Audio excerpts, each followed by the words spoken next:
Hello my guys, ഇന്ന് നമ്മൾ വന്നിരിക്കുന്നത് ഒരു റിയാക്ഷൻ വീഡിയോ ആയിട്ടാണ്. നമ്മുടെ അല്ലു അർജുൻ്റെ പുതിയ പടമായിട്ടുള്ള പുഷ്പ 2ൻ്റെ കുറച്ച് അപ്ഡേറ്റുമായിട്ടാണ് നമ്മൾ എത്തിയിട്ടുള്ളത്.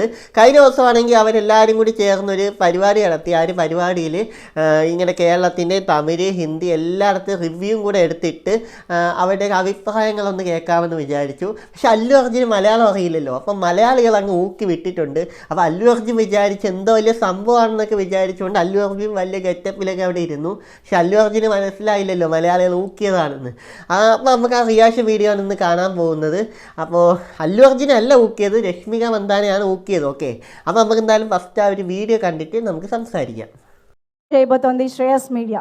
మరి ఆలస్యం చేయకుండా ఒక్కసారి ఆ వీడియో ఆన్ స్క్రీన్ చూసేద్దాం. వేణమంకిల్ ഒരു നോക്ക് കണ്ടോളൂ, చిరికిరిదే. December 17th అందరూ థియేటర్ లో చూడండి. కన్ఫర్మ్ గా ఈ సినిమా పెద్ద బ్లాక్ బస్టర్ అవబోతుంది. ചേട്ടാ, ഇപ്രാവശ്യം ചേട്ടൻ അടിച്ചിരിക്കും. ഞാനാ പറയുന്നത്. നിന്റെ നാക്ക് നല്ലതാണോ? എന്റെയോ? നോക്കിയേ. ശരിയാ, ശരി. December 17th నుంచి మన మాస్ తగ్గేదేలే. మైండ్ బ్లోయింగ్ మూవీ మాస్ జాతరా. అసలు ఎక్స్పెక్ట్ చేయలేదు. సుకుమార్ చింపేహాడు. ഇങ്ങനെ പൂഴ്ത്തി പറയുന്നത് എനിക്ക് ഇഷ്ടമല്ലേട്ടാ. అదంతా എന്താന്ന് അറിയില്ല. നിങ്ങൾക്കോ? എനിക്കിഷ്ടം. എനിക്കും കുറേശ്ശെ ഇഷ്ടം. पूरा आउटस्टैंडिंग में इंटरनेशनल सिनेमा बदल जाएगा भाई. साउथ इंडियन रॉक झुकाए नहीं साला, झुकेगा नहीं साला. జకాస్. అల్లు అర్జున్ యాక్టింగ్ ఇನ್ನು తెలుగు ఇండస్ట్రీలో స్టాంప్ బ్రో. പുഷ്പരാജ് തഗ്ഗേതേല ക്ലൈമാക്സ് സാർ നിറയെ ട്വിസ്റ്റ്. എല്ലാവർക്കും എന്നെ മതി. ഒന്ന് പോന്നേ. First half fire, second half wild fire. First film ಹೆಂಗ್ ನ್ಯಾಷನಲ್ ಅವಾರ್ಡ್ ಕೊಟ್ರು, ಸೆಕೆಂಡ್ ಫಿಲಮ್ ನ್ಯಾಷನಲ್ ಅವಾರ್ಡ್ ಕೊಡ್ಲೇಬೇಕು. Fight scenes, goose bump scenes ಇದೆ, ತುಂಬಾ ಒಳ್ಳೆ ಎಲಿವೇಶನ್ ಸೀನ್ಸ್. எஸ் எஸ் என்னடா பண்ண மச்சான்? இது பேர் தான் வெற்றிக்குறியா? ഇവിടെ മുതൽ കണ്ടോ, ഇതാ ഹൈലൈറ്റ്.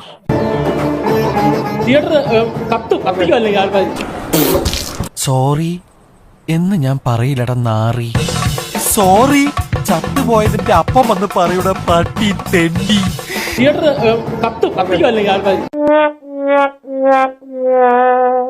എന്തോ കുത്തി പറയുന്ന പോലെ എനിക്ക് ഫീൽ ചെയ്യുന്നുണ്ട് കേട്ടോ. കുത്തിയില്ലല്ലോ, കുത്താൻ പോണല്ലേ ഉള്ളൂ. ഈ പറഞ്ഞതിന് വേറൊരർത്ഥം ഇല്ലേ? ഏയ്, അങ്ങനെ പ്രത്യേകിച്ച് അർത്ഥമൊന്നുമില്ല. ശോ, ഞാൻ എന്തിനാ ഈശ്വര ഇങ്ങനെ തെറ്റിദ്ധരിക്കണേ? പിന്നെ മന്ദാനേനെ ഒരു കിണർ വെട്ടി കുടിച്ചു മൂടണം. ഈശ്വര, ഇവിടെ ആരില്ലല്ലോ ഇതൊന്ന് പറഞ്ഞു ചിരിക്കാനായിട്ട്. പിന്നെ മന്ദാനേനെ ഒരു കിണർ വെട്ടി കുടിച്ചു മൂടണം. നിന്നെ ഓടിച്ചിട്ട് പേപ്പറ്റിയെ കൊണ്ട് കടിപ്പിച്ചിട്ട് ഞാൻ ഒന്ന് സോറി പറയുടെ തെണ്ടി. അത്രയ്ക്ക് ക്രിഞ്ച് ഫെസ്റ്റിവല്. രണ്ട് കൈയും കെട്ടി രണ്ട് കാലും കെട്ടി കഴിഞ്ഞാൽ നമുക്കൊന്ന് ചൊറിയാൻ പറ്റുമോ? ഒന്ന് മൂത്രം ഒഴിക്കാൻ പറ്റുമോ? തീർന്നിട്ടില്ല. ആരടാ അമ്മേനെ കെട്ടി ചോക്കെന്താ പറയുന്നത്? പിന്നെ മന്ദാനേനെ ഒരു കിണർ വെട്ടി കുടിച്ചു മൂടണം. അത്രയ്ക്ക് ക്രിഞ്ച് ഫെസ്റ്റിവല്. രണ്ട് കൈയും കെട്ടി രണ്ട് കാലും കെട്ടി കഴിഞ്ഞാൽ നമുക്കൊന്ന് ചൊറിയാൻ പറ്റുമോ? ഒന്ന് മൂത്രം ഒഴിക്കാൻ പറ്റുമോ? നിന്റെ വയറ് നിറഞ്ഞോന്ന് എനിക്കറിയില്ല. എന്റെ വായിലെ വെള്ളം പറ്റിയതുകൊണ്ട് ഇപ്പൊ ഞാൻ തൽക്കാലത്തേക്ക് നിർത്താം. പുഷ്പരാജ്. ഓക്കെ ഗൈസ്, അപ്പോൾ മന്ദാനയാണെങ്കിൽ വല്ലാതെ അങ്ങ് ഊക്കിയിരിക്കുന്നതാണ് നമുക്ക് ഇതിൽ കാണാൻ പറ്റുന്നത്. അല്ലു അർജുൻ വിചാരിച്ചിട്ടുണ്ട് മന്ദാന എന്തോ വലിയ സംഭവമാക്കി പൊക്കി പറഞ്ഞെന്നൊക്കെയാണ് വിചാരിച്ചിരിക്കുന്നത്. പക്ഷെ അമ്മക്കല്ലേ അറിയാവുള്ളൂ ഇങ്ങനെ ഊക്കി വിട്ടതാണെന്ന്. അപ്പോൾ ഗൈസ്, ഈ ഒരു വീഡിയോ ഇത്രയേ ഉള്ളൂ. വീഡിയോ ഇഷ്ടപ്പെട്ടാൽ എല്ലാവരും സബ്സ്ക്രൈബ് ചെയ്യുക, ലൈക്ക് ചെയ്യുക, കമൻറ്റ് ചെയ്യുക. Okay, by.